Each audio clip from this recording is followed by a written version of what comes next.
قیام پاکستان سے لے کر آج تک وطن عزیز کی عوام نے مروجہ مغربی جمہوری نظام کے تحت آنے والی جاگیردارانہ اور سرمایہ دارانہ سیاسی لیڈرشپ کو اپنا مسیحا سمجھا، اور وقت نے ثابت کیا کہ ان نام نہاد مسیحاؤں نے ہمیشہ قوم کا استحصال کر کے انہیں دھوکے، فریب، غربت، بے روزگاری اور ناانصافی کے سوا کچھ نہیں دیا۔ 76 برس سے بار بار دھوکہ کھانے کے باوجود ہم نہ صرف ملک کی باغ ڈور ایسے افراد کے ہاتھوں میں دیتے ہیں جو اپنے طرز عمل سے امانت و دیانت کے معیار پر پورا نہیں اترتے، بلکہ اپنے سامنے نظام باطل کو پنپتے ہوئے دیکھ کر خاموش تماشائی بنے بیٹھے رہتے ہیں، جبکہ نبی مہربان صلی اللہ علیہ وآلہ وسلم کے فرمان کے مطابق برائی کو دیکھ کر اسے اپنے ہاتھ اور زبان سے روکنا ایمان کا تقاضا ہے۔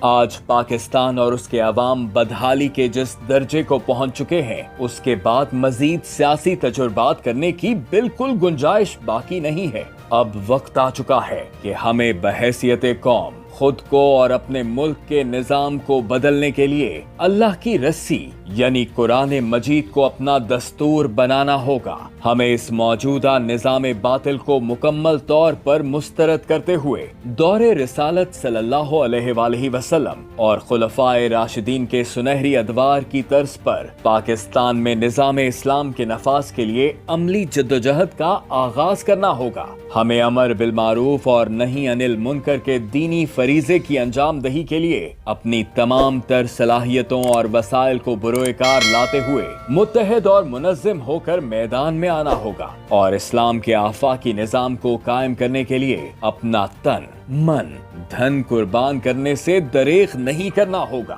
ہمیں باطل کی غلامی کو ترک کرتے ہوئے اللہ کی غلامی میں آ کر پھر سے ایک ایسی قوم بننا ہوگا جس کے بارے میں علامہ اقبال نے فرمایا تھا، کبھی اے نوجوان مسلم تدبر بھی کیا تو نے، وہ کیا گردوں تھا تو جس کا ہے ایک ٹوٹا ہوا تارا، تجھے اس قوم نے پالا ہے آغوش محبت میں، کچل ڈالا تھا جس نے پاؤں میں تاج سرے دارا۔